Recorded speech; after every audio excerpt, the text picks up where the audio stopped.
everybody. Good morning. Good morning. Good morning. Good afternoon. My name is Dan Santat.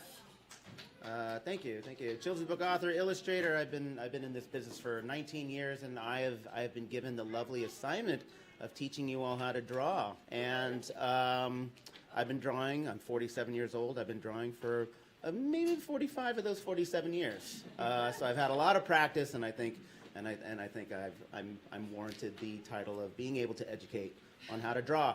Now, the thing about drawing is today I want you guys to all just completely clear your minds, and I want to clear that slate, and I'm going to try to start fresh because I think there's varying levels of artistic ability in here. Some of you might already know the lessons that I'm going to talk about, but one important thing that I'm going to discuss is I want you guys to understand that drawing is not so much about how you can recreate an image, but how well you see things, and you can get all the details, and you'll realize that it really isn't a whole lot in terms of details to define something that you're trying to express.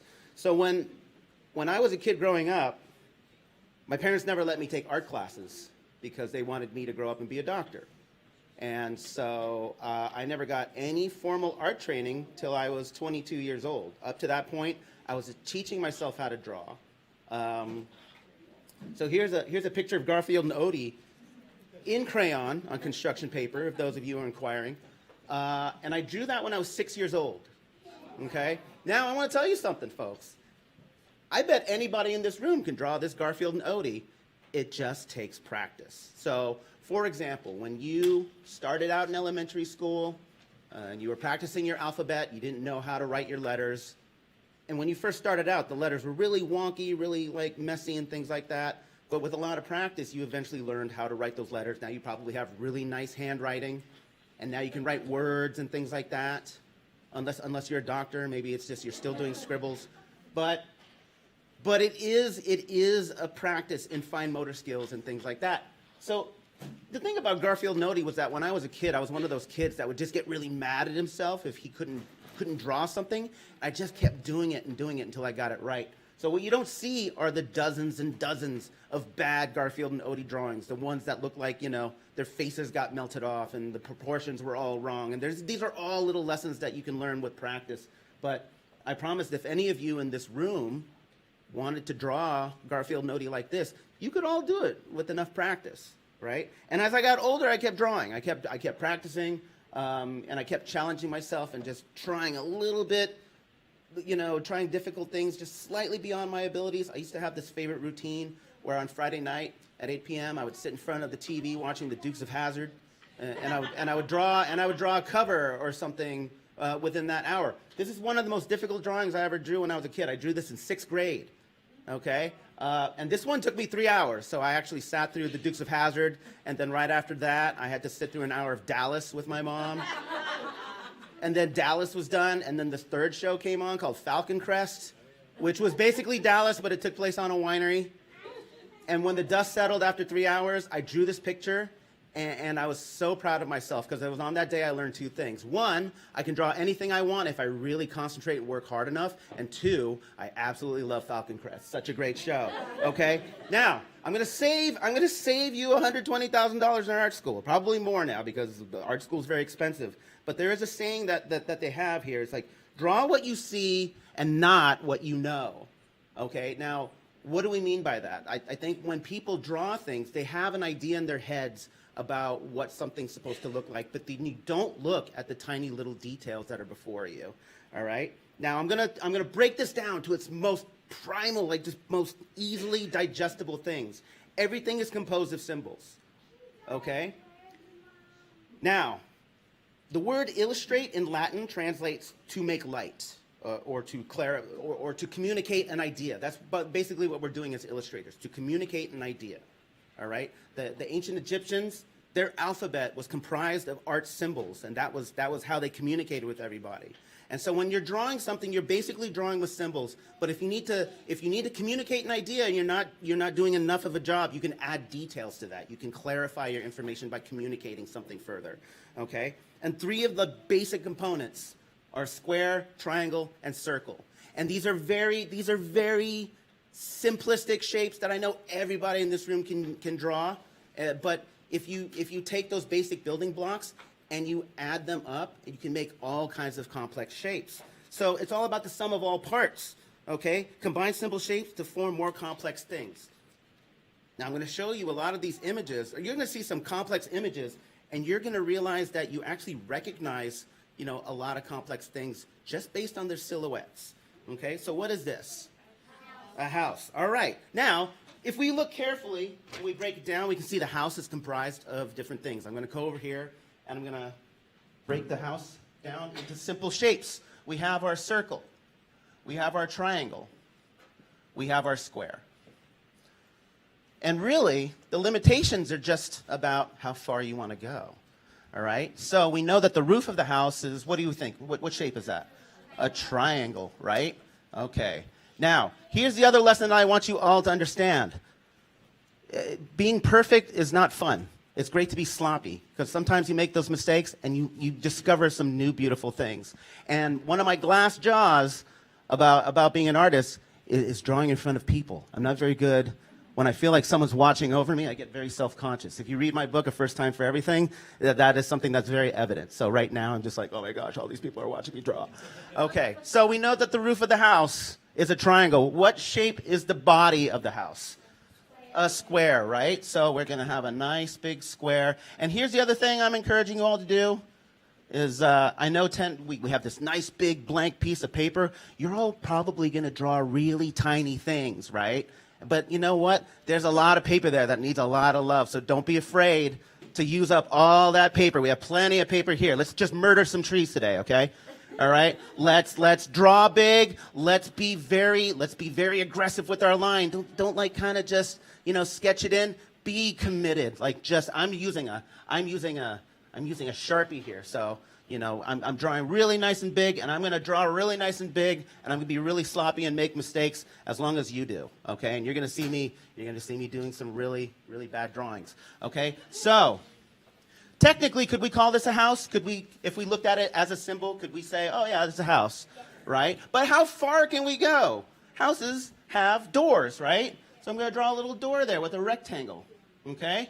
That's a door. I could add more details to it. I could draw a window, all right? That's another square.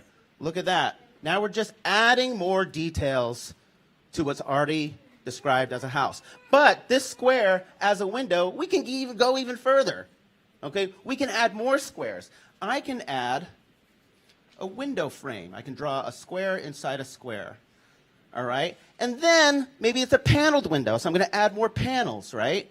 And so now I'm adding window panels that are not proportionate to one another. This is my wonky little cubist house. Okay, yay. See? We can go even further, right? I could put like a little rectangle here for the little latch that opens up the window. I could put little circles here for the nails in the frame. I can put like a little windowsill with another rectangle. I can keep going on and on and on. It really depends on how much detail I want to put. But basically, in your mind, you start with the big idea first, and then you slowly add details. Here's the door, okay? Now I can put a little circle there for the door handle, right? But if I put a rectangle around that, that's the lock box. That's the little lock frame, right? And we all understand what that is. I can even put like a little line here because that's the keyhole, right? If we want, we could put a little deadbolt and another rectangle because it's the little deadbolt lock. I don't know why they would have that outside of the house. It's a very easy house to rob. But I'm illustrating the point that there's a lot of details in a door, okay? All right? Now, it could have been a square, but I really decided to like add some details to that window, right? It's a really simple door, but I wanted to add, you know, easy entry for people, right? I could even have a window in that front door, right? And if I decided to make a panel like that, I could do that. Or maybe, you know, some people like to add curtains. So you're just adding like little lines there. They're putting the curtains over there so you can kind of see that someone's coming to the door, but you're not really sure. Not really good for solicitors. There's like, I can see you. I want to sell you insurance. Okay, and then let's go even further. We can have like the little kick the doorstop thing, you know? We could do that, or maybe some of them have like a little awning on top. I can put a little triangle on top of there, right? It can keep going on and on and on. You just keep adding more details, then you got yourself a fancy door, right? Now we've got this. We've got the roof. I could put some tiles on there. I could put, you know, these little shingles, these little U-shaped shingles and stuff. I could just go all across the roof of the house. Like so. Look at that. That's hideous. That's hideous. Like my roof has teeth. That's what it looks like. Okay. You get the idea. You get the idea. I'm just adding more details to the house. What is this house missing? What does every house have? A chimney? Chimney, right? What's a good shape for a chimney? Rectangle, right? So we've got a rectangle chimney, right? And then they're made of bricks, right? Which are just more rectangles, right? So I'm going to add rectangles here. Do we by any chance have another Sharpie? I think this one's starting to go dry. So I'm just going to add some horizontal lines here. See? Now I have a brick chimney, and I'm going to put a little rectangle on top of there. It's all about a matter of details. See, I could have done a simple house like that, but I decided to go level 11 on this and make. That's a Spinal Tap reference that no one under the age of 40 will get. All right, so it's all a matter of details. Now, what is this? What is this? A cloud, all right? Now I'm going to show you something.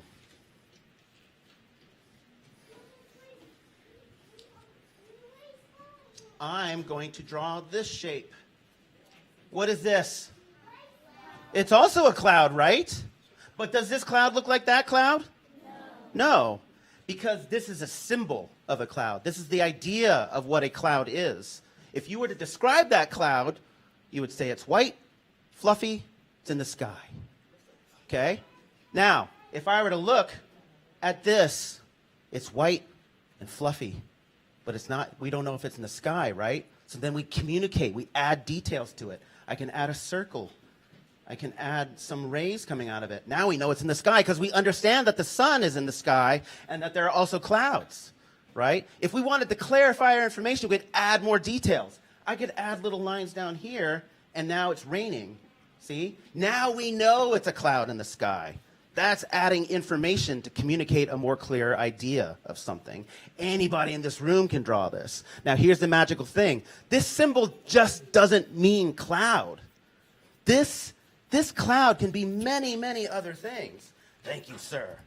Thank you. Burn it. Burn it. All right? This cloud shape can be many, many other things. All right? I could take this cloud shape and I could pair it with another simple symbol. I could add a rectangle underneath it. And now, what does it become? A tree. Right? What is that? A tree, right? We understand the silhouettes of things. You can look at it and you can say, I don't need all the details. Just by the silhouette, I know it's a tree. And that's part of the nature of drawing, is that we look at things and we already, in our cognitive minds, process it, and we understand that this is a tree because we understand two things. Trees are composed of a big bulbous head of leaves and a thin tree trunk. And as long as you can communicate that, you're good to go. All right? Now, if I change some of the symbols, I can completely change the communication of this idea. I can take this cloud shape, and instead of a rectangle, and I add a triangle instead, now what is this? Cotton candy. Okay? Now if I take that triangle and I put some diagonal lines on it, it's the little piece of paper that you wrap around the cotton candy wand, right? That's just adding details to an idea that you already know. Lovely. You see, you guys already know this, but it's a matter of thinking differently than what you already understand. I can take letters of the alphabet.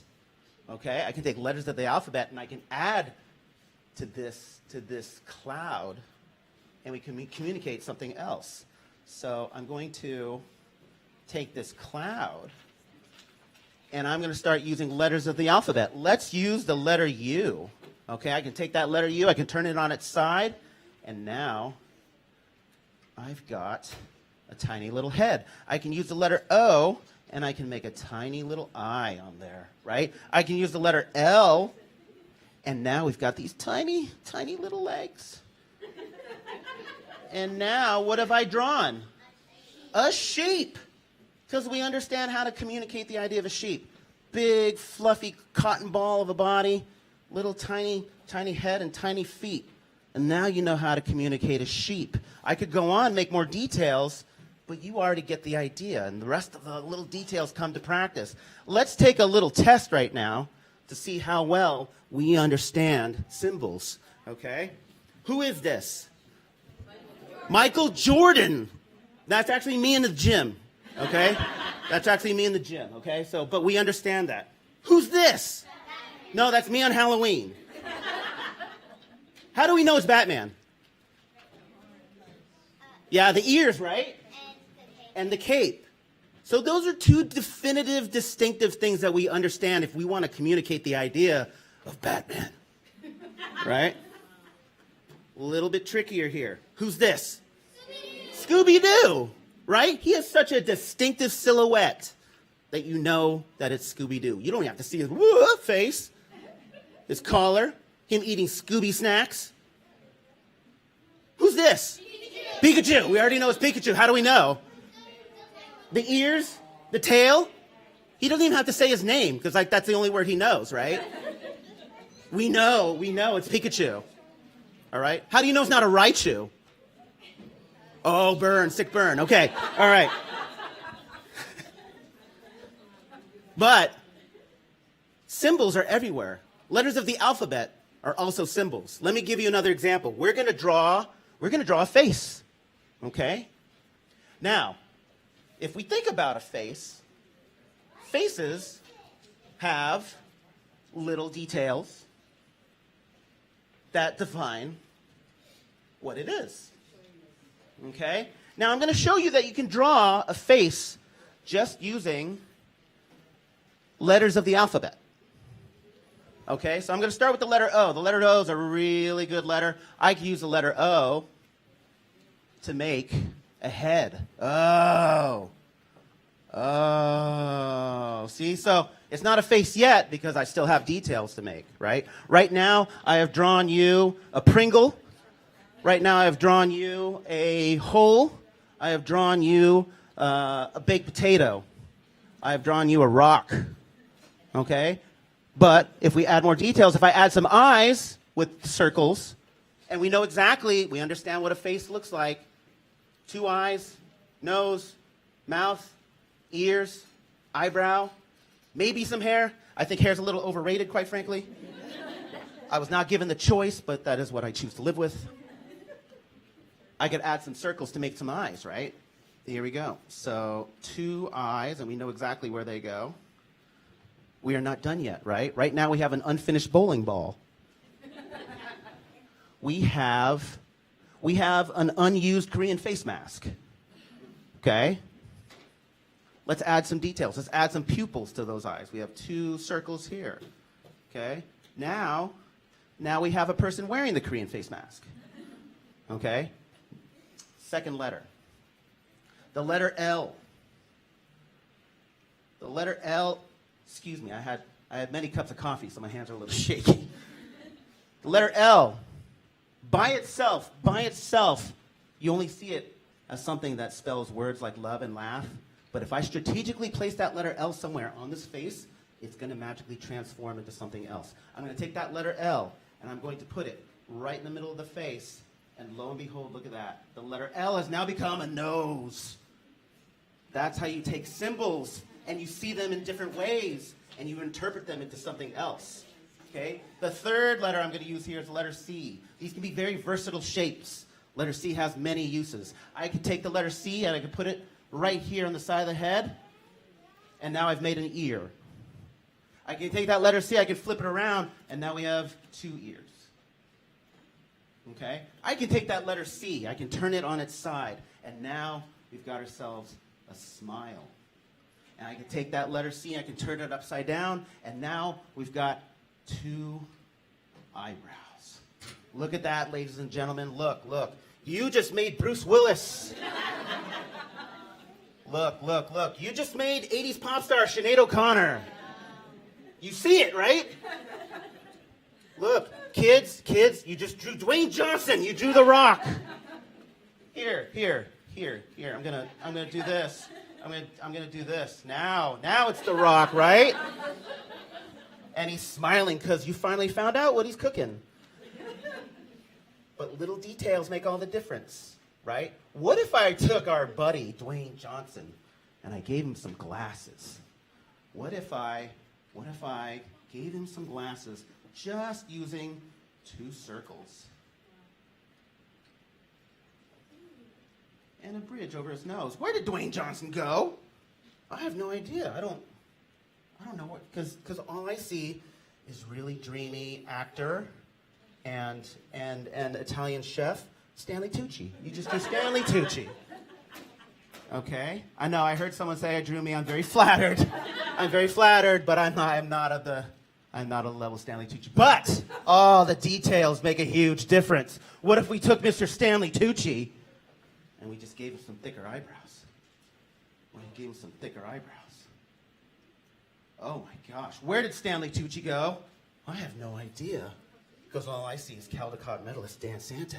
Oh, thank you. Now you're not gonna get me mixed up with some of the lovelier looking authors and illustrators like Sophie Blackall or Oliver Jeffers with this dreamy Irish accent. And sadly, this is a very accurate caricature of Mr. Santat. But just keep in mind that I'm just some thick eyebrows from looking exactly like Stanley Tucci. Just keep that in mind, all right?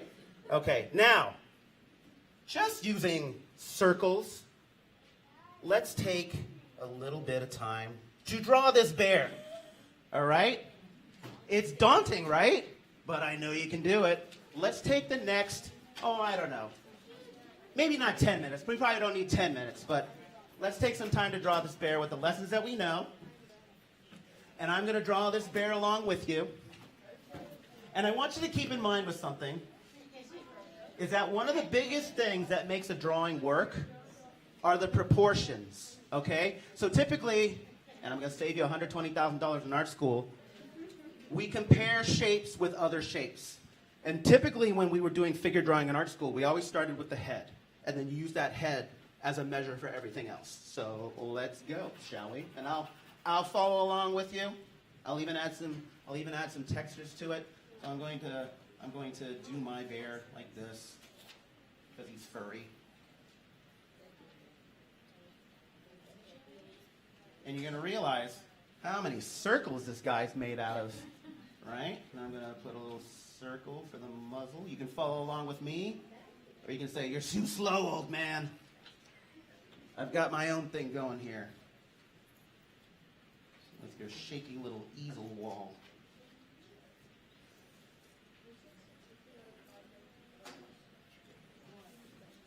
Nose, eyes.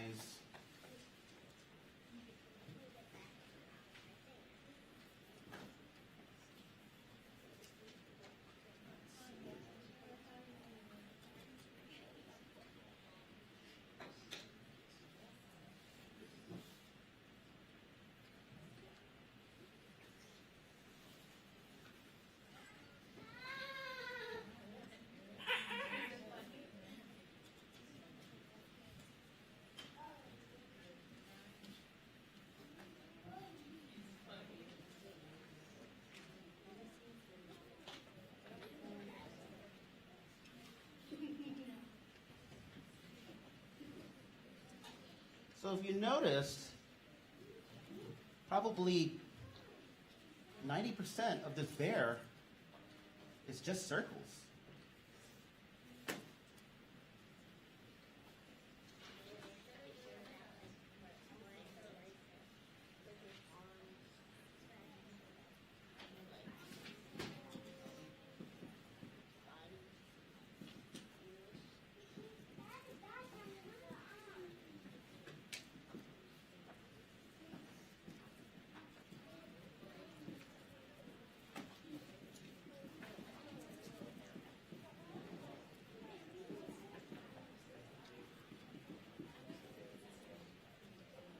All right, well, that's my bear.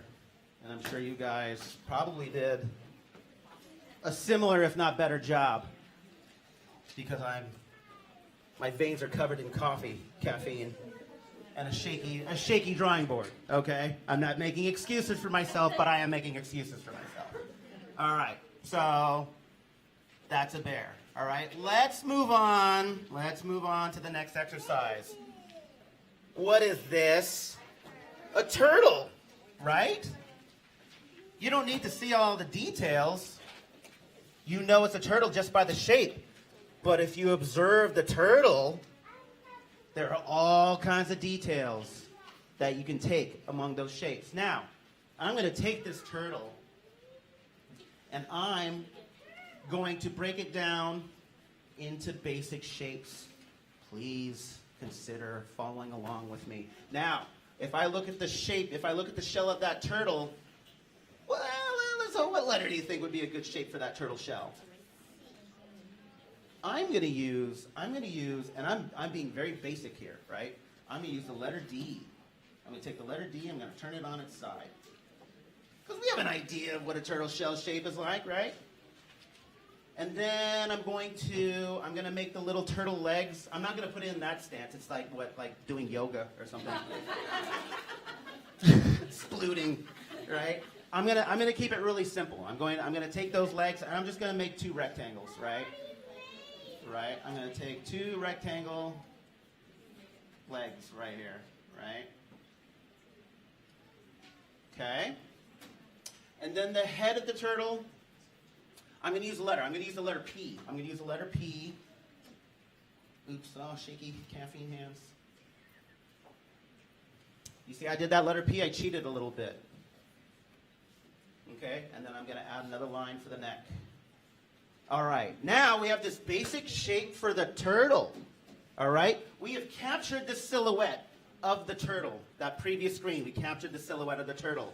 Now, I'd like you all to take a moment to work on the details. Ready? Go. And I'll do mine.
And just so you know, the more you practice, the better you get at seeing these little details.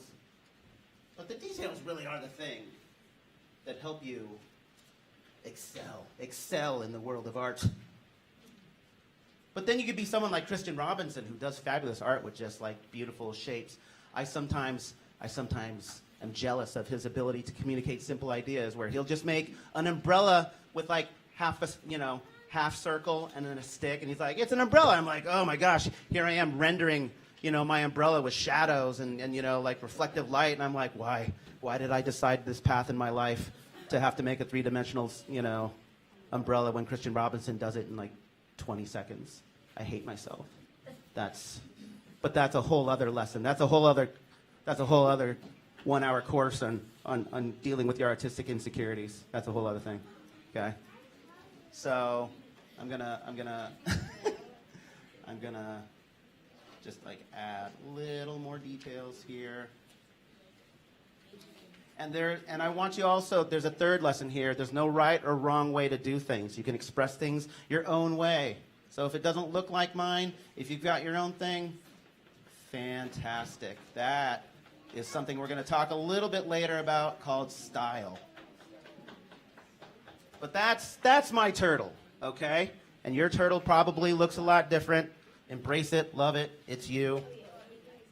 That's a turtle, right? Now, let's talk a little bit about style, okay? Now, we know what a turtle looks like. If we want to copy it from life, have at it. That's great. But there are certain defining features that we understand that define a turtle. It has a shell. It has, like a little tiny legs. It's got like maybe a snapper beak and like the eyes. For some reason, this also works as a turtle. Okay? This is just some bad clip art that I found on Google, right? But it still communicates turtle because we understand that what really defines a turtle are just a few little details. The shell, the beak, the eyes, has 4 legs. Who is this? Harry Potter, right? How do we know? Glasses and, right? I mean, I think that's a pretty good picture of Daniel Radcliffe as Harry Potter. Is it exactly like that photo? No, right? That's because you have to work the proportions. That's where, if you're trying to draw realism, that's where it takes a lot of practice, where you have to really observe and see and find the placement of things and proportion, and that comes with years and years of practice if you want to get to that level. Right now it's that. Right now, that's the Harry Potter you see right now. And that's perfectly fine. He's going to get to that point, right? But here you are, you're drawing Harry Potter, but are you really drawing Harry Potter? You're drawing Daniel Radcliffe as Harry Potter. That's what you're drawing, okay? Who's this? But does it look like Daniel Radcliffe? It's Mary Grand Prix's interpretation of Harry Potter, right? But we can simplify it even more. Who's this? Harry Potter. How can you tell? The scar and the glasses, right? And the Raven, whatever, the Gryffindor scarf, right? We can simplify it even more. Who's this? How do you know? Those are the big defining features. Those are the things that you want to focus on when you're trying to draw Harry Potter. You ever go to a carnival or something and someone's sitting there, drawing your caricature, and you're just like very self-conscious about your nose, and then they go, oh, okay, here's your big nose, right? They really emphasize those big things. I once had to do a caricature of Julia Roberts for Entertainment Weekly. And when that thing came out, you know who wasn't happy about it? Julia Roberts. I'll tell you that, and I only heard that from the art director. But when that day comes and I actually meet Julia Roberts, it's going to be ugly. All right. But that's basically what you're looking at. You're looking at the few defining features that define what makes Harry Potter. Anybody can do this, okay? Here's a beautiful illustration from a very talented picture book author, illustrator by the name of Stephen Savage, okay? What are those things out in the ocean? Whales, how do we know? Water, okay? Now we've communicated that because we have the iceberg, we have the polar bear looking out in the ocean, all right? And then what? We also have the spout of water coming out of its blowhole, right? But look at the shapes that define the whale. Gorgeous, right? We were able to communicate a whale with very little effort. He only had to put like one tail in there to communicate the idea that it's a pack of whales. But anybody in this room can do that. And actually, it's much more challenging to communicate a whale in this way than to actually draw a photorealistic whale. And that's artistic integrity. That's the ability to take something and represent it. What are those red things? Trees, how do we know? Right? Because we already understand how to communicate a tree. Big bulbous head of leaves and a thin, tiny tree trunk, and you group them all together, and now you make a forest. And he's walking through a forest. These don't look like any trees I've ever seen in my life, but they communicate as trees, all right? Here's the Eiffel Tower, okay? Now, I could draw every little piece of metal and every rung of that Eiffel Tower, or we could just do we could do a brief sketch of the Eiffel Tower. Still communicates as the Eiffel Tower. You understand, the basics of how to communicate an idea. And anybody in this room can do that. Who painted this? Oh, no one knows because it's Pablo Picasso. That guy, and he did this at a very young age. He did this in his late teens, early 20s. But the thing is, he got bored. He got bored doing this stuff. And that's why he ended up doing cubist stuff. Now, this still communicates as a face because we understand that a face has 2 eyes, nose, mouth, ears, maybe some hair. I think hair's a little overrated. Here's a picture of me when I was 13 years old, going off to Europe. Now I understand why I don't have hair, because it's a power that I wasted. Just a lifelong of bad hairstyles. And then God said no, like a dandelion, all my hair flew off. This is me at 13, right? Now, if I had to draw awkward me for 320 pages, that wouldn't be as fun. But this is my own representation of moi. A little bit more dashing, better cheekbones. Not wearing that fanny pack that just says, "Steal me, I'm big, bright, and yellow." Who is this? Chuck. What are some defining features about Chuck? He's bald with a little squiggly thing of hair. Poor kid. Alopecia kicked in early. The shirt, the striped shirt. Do we notice some shapes? The letter C on the ears. The 2 dots for eyes. The letter C for a nose. The collar in his shirt. The shorts. The way he stands is very like life is awful. His little smile. Soak it in. Soak it in. Burn that into your memory. Think about those characteristics about good old Chuck Brown, right? Now, draw Charlie Brown. No peeking.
I don't know if you needed the full time to draw Charlie Brown, but here's good old Charlie Brown coming in 3rd place in a hot dog eating contest, and that entire community just hating on him because he came in 3rd. But we get the gist. He's bald. I don't even know if that's hair. I'm not even sure if that's hair. I think someone just took a Sharpie and just scribbled on his forehead. But you get it. And your Charlie Brown probably doesn't look like Charles Schultz's Charlie Brown, but I want you to embrace it because that's the way you draw Charlie Brown. Okay? I once did a gag where I just drew Charlie Brown as a real human being. You know how disturbing that is? If you saw what was he, like a 12-year-old kid, 8-year-old kid coming down like, hello, I hate Mondays. Wait, that's Garfield, sorry. But if I saw a kid like that, I'd just be like, oh my gosh, take this kid to the Make-A-Wish Foundation, let him meet LeBron James. Because that's, yeah, who is this person? All right? And I want you to embrace that style. Now, one last exercise. This is something that we kind of have an idea of what it probably is in our heads. I'm not even going to show you a picture, but it's something that you have a good idea of what it looks like. You know that there are certain characteristics about this thing, but you don't know all the details, but you know enough to communicate the idea of the thing. All right? Guys, for the rest of this time, I want you to draw me a train. Let's see what you got, okay? And I'm gonna draw my train, and I'm gonna show you that it's gonna be my train, but I'm pretty sure it's not gonna be functional. So if I recall, it has like this steam thing that holds all the water. I think it has like a smokestack. You know what's really embarrassing is that I illustrated the 90th anniversary of The Little Engine That Could, and I still don't know how to draw a train. So the little smokestack. I think there's like a little lamp on there. I think there's like a little dome. There's a bell. There's like a little bell on the train so that when it's charging down the road. I had to draw a lot of trains for my son when he was really in his Thomas the Tank Engine phase. And I had to watch a lot of Thomas the Tank Engine on TV. And you know what I find funny about Thomas the Tank Engine? Is that you have this big hulking machine that has the mind of a 3-year-old. And I can't think of anything more terrifying than a big hulking machine that gets very sad and cross. And then, of course, the mayor, what's his name? Mayor Sir, thank you. Mayor Sir Topham Hatt's just like, you're very naughty. And it's like, oh, I'm just trying to deliver the goods on the other side of, what's the name of the island? Sodor. Sodor? That sounds like a Lord of the Rings thing, right? Next stop, the volcano.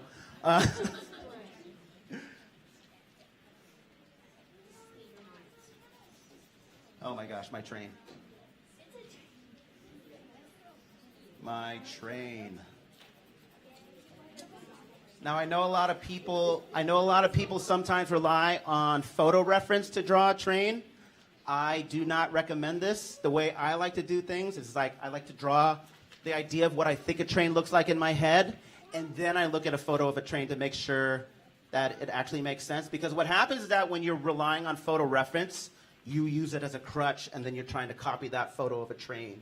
And then that takes away some of the personality you have in your own style. And that's the thing I want you to all embrace. I want you all to be able to draw your train. That's the important thing I want you guys to get out of this entire lesson. Okay, I lied a little bit. I do kind of know how to draw trains because I had to make a train for that book.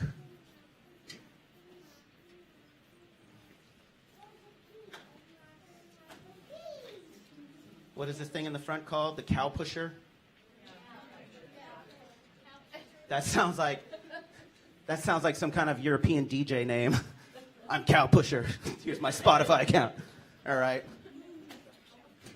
Fun story, when I was doing my book, Are We There Yet? There is a train in that book.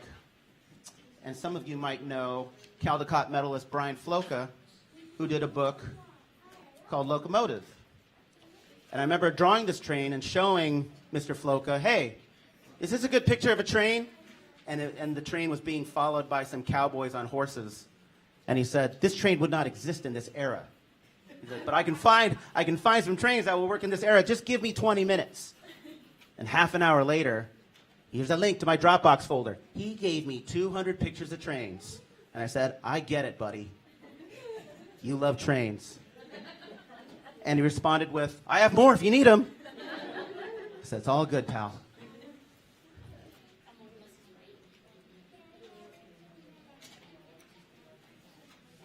Now, this is the hard part about trains. They have like the little spokes, or I don't even know what to call them, spokes. I kind of know how they work, but not really. And I just fake it. I just fake it. Anyway, that's a great exercise. The idea, you think you know what a train is supposed to look like? I don't think this will work in real life, but it's my train. Okay?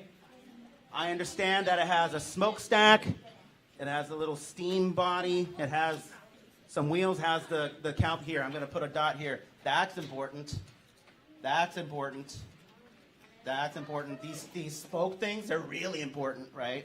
Like that really is the definition of a train. You just think about those certain characteristics about a thing that you want to draw, and then you've got it. Okay? And that's my train. And I see some trains here. Those look fantastic. All right? And so now from this point, you're probably going to ask yourself, Mr. Santat, what are we going to do after this hour? How am I going to continue to grow? Where do I go from here? Help me. And I think a really great exercise that you can do this summer is to look around your house and look at everyday things and try to break them down into simple, easy shapes. Like a coffee mug, for instance. And you don't have to worry about proportions. You don't have to worry about getting things right. I will demonstrate. I will draw you a coffee mug just using letters of the alphabet, all right? So if we take a coffee mug, we can just take the letter O, and that's the big mouth of the coffee mug. Yay. Yay. And the coffee mug of the body could be the letter U, right? The perspective of this thing isn't even right. If I tried pouring coffee out of the thing, it would already be dribbling out. I wouldn't get my coffee fix, right? And then the letter C could make the handle of a mug. There. That is my coffee mug. If I wanted to put some coffee in it, just put another circle in there and fill it in. Just clarify my communication. I have drawn you a cup of coffee with steam coming out.